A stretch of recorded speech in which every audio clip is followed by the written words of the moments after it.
সংগ্রামী যৌথ মঞ্চের 536তম দিনের শহীদ মিনারের যে অবস্থান মঞ্চ, সেখান থেকে আপনাদের সকলকে স্বাগত জানাচ্ছি।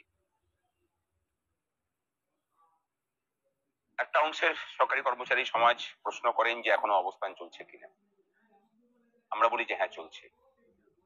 আমাদের শুধু বলা নয়, মঞ্চ ঠিক আগের মতোই তার স্পর্ধা তুলে মাথা উঁচু করেই এই শহীদ মিনারের ময়দানটাতে দাঁড়িয়ে আছে, যেখানে শহীদ মিনারটাও প্রায় এই মঞ্চের সমানই হয়ে গেছে।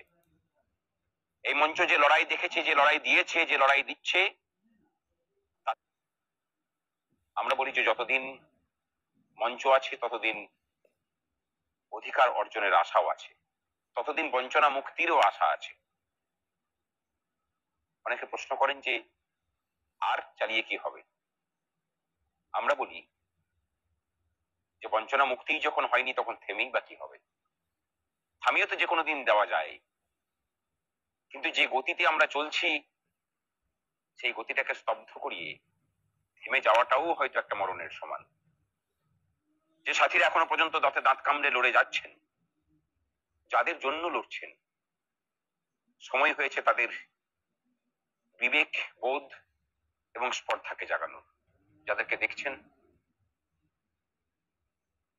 তারা তাদের দিয়ে যাবেন নিজেদের অফিস কাছারিতে যোগ দিতে।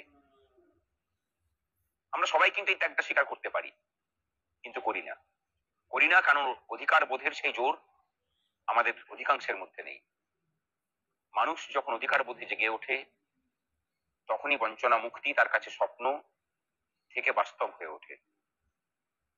স্বামীজিকে একবার জিজ্ঞাসা করা হয়েছিল যে ভারত কবে স্বাধীন হবে। স্বামীজি বলেছিলেন ভারতবর্ষের মানুষ যেদিন চাইবে। আমাদেরকেও যদি জিজ্ঞাসা করেন যে কবে আমরা কর্মচারী সমাজ বঞ্চনা মুক্ত হব, আমরা বলি কর্মচারী সমাজ যেদিন চাইবেন। আমরা কর্মচারী সমাজের জন্য সেই মঞ্চটাকে প্রস্তুত করে রাখছি। সাথে আমাদের সাথীরা আছেন। আমি প্রত্যেককে কিছু কিছু করে জিজ্ঞাসা মনে হয় কেন এখনো পর্যন্ত সমস্ত কিছুকে উপেক্ষা করে ভয় ভীত এত ত্যাগ স্বীকার করে কেন এই লড়াই চালিয়ে নিয়ে যাচ্ছেন, কিসের আশায়? আমাদের এই আন্দোলন শুরু হয়েছিল সরকারি বঞ্চনার বিরুদ্ধে নিজেদের অধিকার আদায়ের দাবিকে প্রতিষ্ঠা করার জন্য। আমরা এখনো সম্পূর্ণভাবে সেই অধিকার আদায় করতে পারিনি। সরকার সেই বঞ্চনা এখনো ঘুচায়নি, হয়তো ইচ্ছাকৃতভাবেই। আমরা সমস্ত রকম ত্যাগ স্বীকার করে পশ্চিমবঙ্গের আপামর কর্মচারী বৃন্দের প্রতিনিধি হিসাবে এই আন্দোলন ততদিন চালিয়ে যাব যতদিন না এই বঞ্চনা পুরোপুরি। আমরা সেই দিনের অপেক্ষা করছি যেদিন আমাদের এই বঞ্চনা ঘুচবে এবং সমস্ত সরকারি কর্মচারী বৃন্দ একযোগে সেই অধিকার আদায় করবে। ততদিন পর্যন্ত আমাদের এই আন্দোলন চলবে। এই মঞ্চটাতে আন্দোলন লড়াই চালানোর আর কি কোনো গুরুত্ব বা প্রয়োজন আছে বলে মনে করেন? অবশ্যই আছে। আমরা তো বুঝতে পারি না, আমরা অধিকাংশই বুঝতে পারি না যে কিসের প্রয়োজন। এই মঞ্চটার কি কোনো গুরুত্ব সরকারের কাছে আছে? সরকার তো পাত্তাই দেয় না। না না, যদি সরকার না পাত্তা দিত তাহলে আমাদের প্রতি মুহুর্মুহু এরকম আক্রমণ তারা নামিয়ে আনত না। রাজনৈতিক বিরোধী দলের প্রতি তাদের যা ক্ষোভ, তার থেকেও আমাদের এই মঞ্চটাকে যারা চালিয়ে নিয়ে যাচ্ছেন, নেতৃত্ব দিচ্ছেন সামনে থেকে, তাদের প্রতি তাদের সেই ক্ষোভ এবং তাদের সেই রক্তচক্ষুর কবলে তারা আমাদেরকে ফেলছে। যদি আমাদের সেই গুরুত্ব না থাকতো, যদি না এই মঞ্চে সেই গুরুত্ব থাকতো, তাহলে তারা আমাদেরকে কেনই বা এত। ঠিকই যে মানে আক্রমণ করছে মানে প্রতি আক্রমণে ভয় পাচ্ছে বলেই আর কি। অবশ্যই তাই। এটা অবশ্যই একটা ঠিক। এখানে পরিদর্শিত বসে আছে।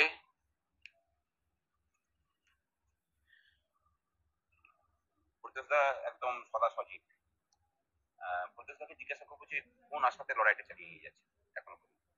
দেখেন, আমরা যে আশায় বসে আছি, আশায় চাষা মরে, সেই হিসাবে আমরা এখনো আশা করে বসে আছি হয়তো আমরা নির্দিষ্ট লক্ষ্যে হয়তো পৌঁছাতে পারবো।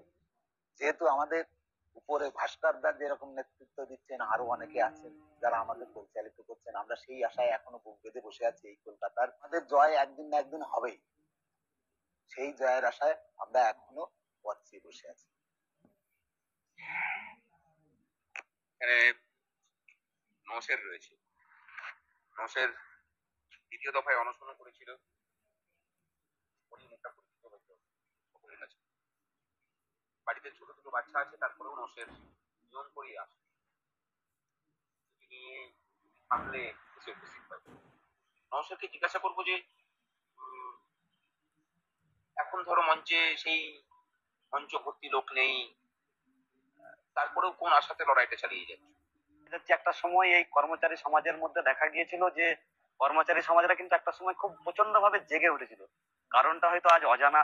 বিভিন্ন কারণে কর্মচারী সমাজ ঘুমিয়ে গেছে। তো তাদের ঘুমটা একদিন ভাঙবে অবশ্যই। আমি মনে করি এবং আমরা মনে করি, আমরা এই মঞ্চটা মনে করি যে কর্মচারী সমাজ একদিন ঠিক জেগে উঠবে। কারণ দেয়ালে পিঠটা একটা সময় ঠিক ছিল, আবার হয়তো তারা কিছুটা খোলা জায়গা পেয়েছে, সেই সময় আগিয়ে এসেছে। দেয়ালে পিঠটা কিন্তু তাদের যে সময় থেকে যাবে, আবার তারা ফিরে আসবে। তার মানে সেই আশা বলছি নিয়ে যে মঞ্চ কি সাধারণ কর্মচারীদের সমর্থন হারিয়েছে? না, সেরকম বলবো না। সাধারণ সমস্ত কিছু তুমি অতীত করে দিলে আর কি। হ্যাঁ, একটা সময় হয়েছিল। আবার আশা রাখি যে সাধারণ কর্মচারীরা অবশ্যই তারা বুঝতে পারবে যে এই মঞ্চের গুরুত্বটা কতটা। আমি বলতে চাইছি না কর্মচারী সমাজের মানে সমর্থন এখনো পর্যন্ত আছে না নেই, মানে সেটা না থাকলে কর্মচারী সমাজরা এই মঞ্চটা সম্বন্ধে খোঁজ খবরটা অন্তত রাখতেন না। কারণ যেটা অতীত হয়ে যায় না, মানুষ ভুলে যায়, কিন্তু ভুলে যায়নি। আমি বিভিন্ন জায়গায় দেখেছি, বিভিন্ন প্রতিষ্ঠানে দেখেছি, বিভিন্ন মানুষজনের সঙ্গে কথা বলে দেখেছি, তারা কিন্তু ব্যক্তিগতভাবে অনেকে জিজ্ঞাসা করে মঞ্চ চলছে কি চলছে, খোঁজ খবরটা অন্তত রাখেন। অবশ্যই সেটা আমাদের বিভিন্ন ফেসবুক পেজ যে কোনো জায়গাতে, সব জায়গাতে আমরা দেখতে পাই। সেই রকম ভাবে আমরা কিন্তু জানি। সেইভাবে আমরা আশা রাখছি যে কর্মচারী সমাজ একদিন জেগে উঠবে এবং সেই জেগে ওঠার মাধ্যমে আমরা আমাদের অধিকারটা কিন্তু ঠিক একদিন ছিনিয়ে আনবোই। এটুকু আমরা আনবোই, এটুকু বিশ্বাস রেখে আমরা এই মঞ্চটা চালিয়ে যাচ্ছি। করা করা হলেও ও কিন্তু ঘোড়ার মতোই দৌড়ে যায় আন্দোলনের জায়গা। যে প্রতিষ্ঠান মানে রাজ্য সরকারের বিরুদ্ধে যে লড়াই, সেই রাজ্য সরকারের আসীন যে দল এরকম একটা মানে ম্যান্ডেট নিয়ে আসা, সেটা কি কোথাও তোমাদেরকে প্রকাশ করেছে? রাজনৈতিক ক্ষেত্রে একটা দল জিতবে, একটা দল হারবে। আমরা কোন দল এলো কোন দল গেল তার উপর বেস করে আমরা মঞ্চ বাঁধিনি। আমরা বেঁধেছি আমাদের দাবি দাবার জন্য। এই দাবি দাবাটা যতক্ষণ না পূরণ হয় ততক্ষণ আমরা এই মঞ্চ ছেড়ে উঠবো না।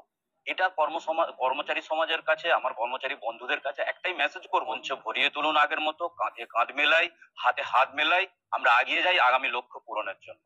আমার এইটুকু মেসেজ দেওয়ার, কর্মচারী বন্ধুদের হাত জোর করে বলছি, আপনারা আসুন আমাদের সঙ্গে হাতে হাত মেলান, এভাবে এগিয়ে যাই। আমরা আগামী দিনে ছিনিয়ে আনবোই, আমরা এই ডিএ মঞ্চ থেকে আমরা জয় ছিনিয়ে আনবোই। পাশেই নব বসে আছে।